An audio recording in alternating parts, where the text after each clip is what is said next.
Assalamualaikum warahmatullahi wabarakatuh. Perkenalkan, nama saya Irfan Pratama. Saya mahasiswa P2K Unismu Makassar. Jadi pada kesempatan kali ini saya akan menjelaskan sedikit materi tentang riwayat Indonesia pada masa penjajahan bangsa-bangsa barat. Jadi yang pertama yaitu bagian A, yaitu tujuan pembelajaran. Tujuan pembelajaran di sini melalui aktivitas belajar mandiri kalian akan dituntut menyajikan hasil penelusuran informasi tentang kondisi masyarakat Indonesia pada masa penjajahan bangsa-bangsa barat. Selain itu pula kalian akan melakukan telaah pustaka agar dapat menyebutkan dan menjelaskan pengaruh monopoli perdagangan, kerja paksa, sewa tanah, tanam paksa dan perlawanan terhadap kolonialisme. Sedangkan bagian B yaitu kompetensi dasar atau aktivitas pembelajaran yaitu terbagi menjadi 6. Yang pertama yaitu menganalisis kronologis perubahan dan kesinambungan ruang dari masa penjajahan sampai tumbuhnya semangat kebangsaan. Yang kedua yaitu menganalisis dampak penjajahan bangsa barat terhadap hidup masyarakat di Indonesia. Yang ketiga yaitu mengamati gambar dan menyimak informasi dampak penjajahan bangsa barat ke Indonesia.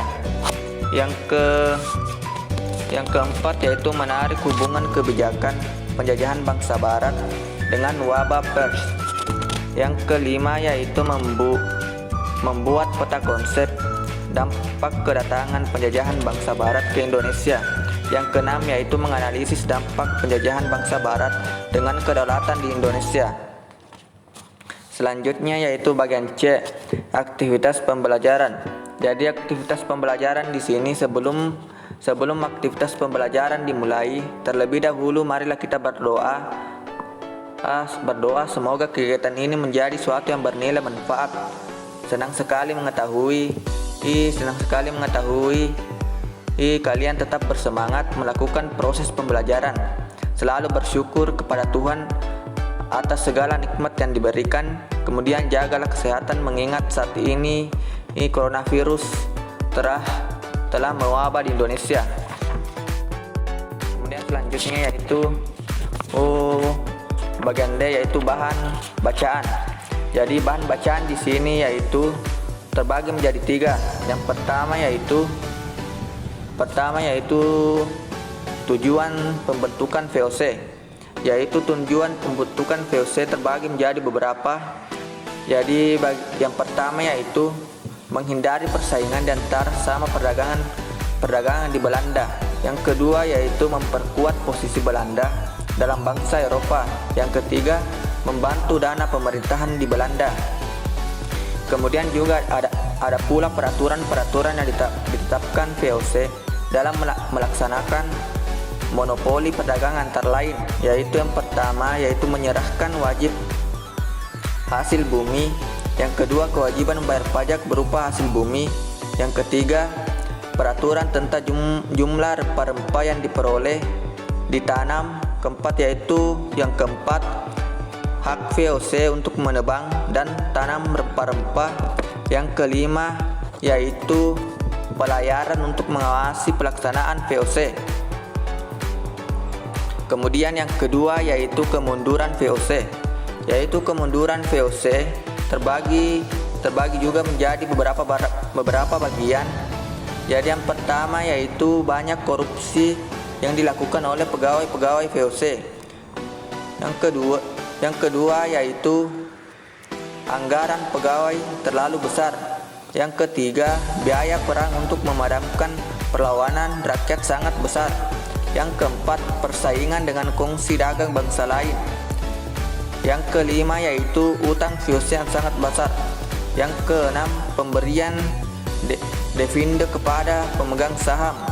Yang ketujuh yaitu berkembangnya paham liberalisme. Yang kedelapan yaitu pendudukan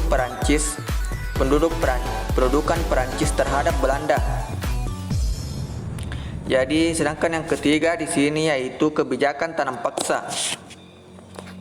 Jadi kebijakan tanam paksa di sini penduduk wajib menyerahkan tanahnya untuk ditanami tanaman wajib dan berkualitas ekspor. Kemudian tanah yang ditanami wajib bebas dari pajak tanah.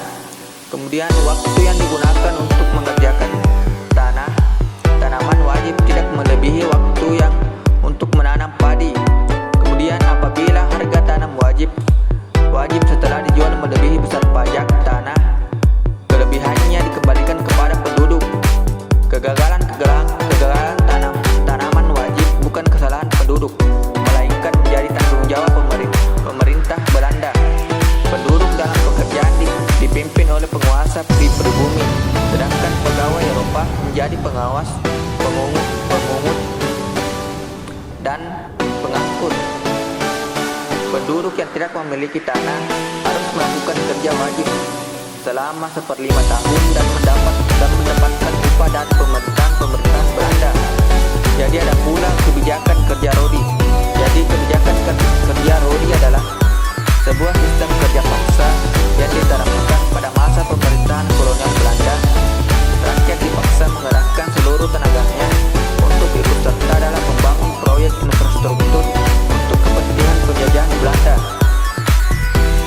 Kemudian ada pula dampak penjajahan bangsa Barat ke Indonesia, yaitu selain memberikan dampak negatif di bidang ekonomi dan di bidang sosial, dampak penjajahan bangsa Barat dalam bidang sosial adalah munculnya masyarakat yang menganut agama Katolik dan Kristen Protestan, diskriminasi ras, dan intimidasi yang diterapkan pemerintah kolonial Belanda, termasuk politik adu domba antar sesama pribumi. Kemudian selanjutnya di sini yaitu bagian E, yaitu cek kemampuan.